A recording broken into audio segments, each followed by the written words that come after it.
In this morning's New Zealand Herald headlines, Waitangi Day wraps up, but why talks are far from over. Parents shocked over school bus safety concerns.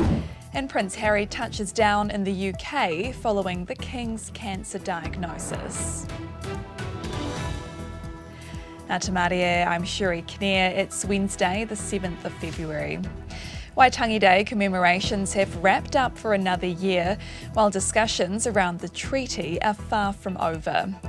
Record numbers attended the dawn service yesterday, with more than 1,000 completing a 5-day march to Waitangi later in the morning. A strong message has been sent to the government by the tens of thousands present over this week's Waitangi events.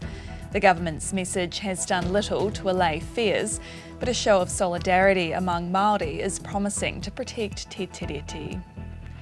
Auckland Transport's come under fire from parents after an overcrowded school bus service was labelled a major concern and safety hazard.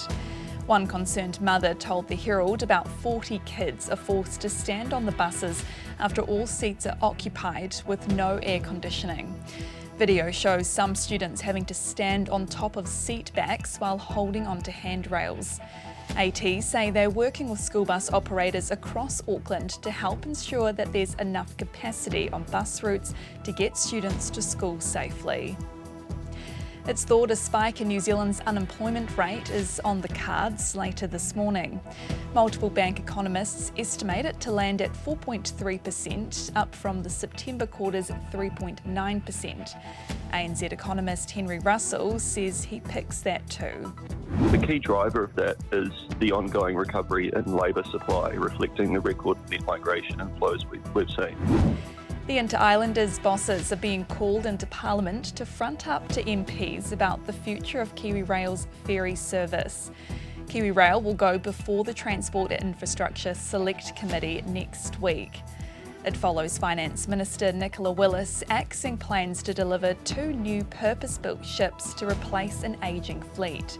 Kiwi Rail is expected to be subject to an annual review after new parliamentary rules were put in place, allowing more scrutiny and in-depth hearings.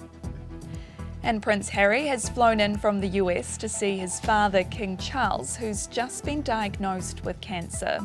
The type of cancer hasn't been revealed. It's not prostate cancer, but was discovered during his recent treatment for an enlarged prostate. He's begun treatment and is stepping away from public duties, but continuing state business and paperwork. The King arrived at Clarence House yesterday, shortly before Prince Harry arrived. The King then flew by helicopter back to Sandringham Castle. And those are the latest New Zealand Herald headlines. For more news worth knowing, head to nzherald.co.nz. Kia pai te rā. Thanks for checking out our YouTube channel to stay up to date with all the latest news from the New Zealand Herald.